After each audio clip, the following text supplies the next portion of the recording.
Kazaa! Welcome to 45th Foo. Kazaa, I like that. My name is Oscar, and this is Mimi. We are here every Tuesday, normally, to give you fitness tips and advice so that we can help you continue your Kung Fu or Tai Chi, your fitness journey, well into your 40s, 50s, and beyond. We apologize for missing last week. Sometimes you just gotta know when to take a break.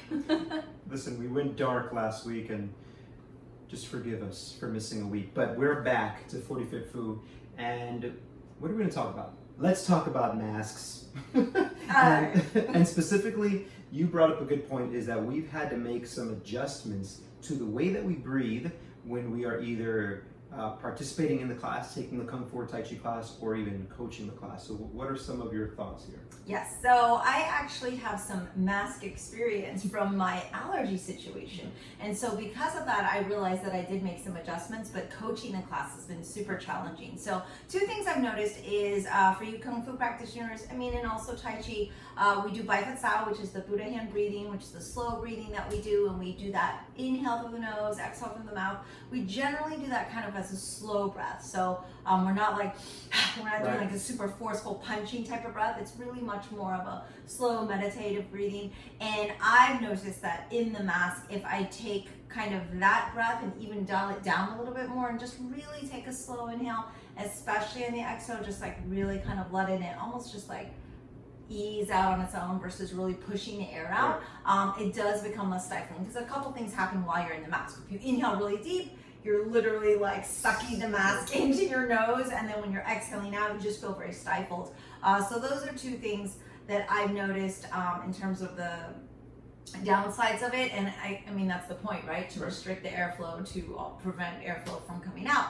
And then another thing I noticed is that when I do Bai Fat Sao, one of the things my father has said since the dawn of time is tongue on the roof of your mouth. And I never used to really know why. And of course, we all figured that out along the way, but basically it keeps your throat from drying out, it keeps your mouth from drying out when you do keep that tongue on the roof of the mouth. And so that is also another thing, so you don't dry out while you're in the mask, is something to kind of think about doing while you're doing your breathing. So those are two things that have really helped me, and that's straight out from Bai Fat Sao. Boom. I'm just going to layer on top of that, because those are two great things to think about. One is the calming down of the breath. It reminds me of a meditative type of breathing where you're just kind of accepting the breath as it comes in and letting it out and not trying to force it. We talked once about dialing up tension from a volume of 1 to 10, and you can do the same thing with your breathing, where on a scale of 1 to 10, 10 being this kind of explosive, forceful breath, and a 1 being, well, I don't know how low a 1 can be, but try to dial it to what's appropriate while doing the activity that you're doing and while using your mask. So take it as an opportunity to train, and I think it would translate pretty well to then when you are mask free or not, that you are able to kind of turn the dial up and down. And then the second thing is with the tongue on the roof of your mouth, Master Chan, your father always said, it's cooling, which is like his way of saying that it's cooling to the throat. And I'm sure, I don't have proof, but I am sure that there are positive side effects to having the tongue on the roof of your mouth that regulate the parasympathetic nervous system, which kind of calms you down, that it promotes some type of circular breathing pattern, which is, I'm sure, good for you.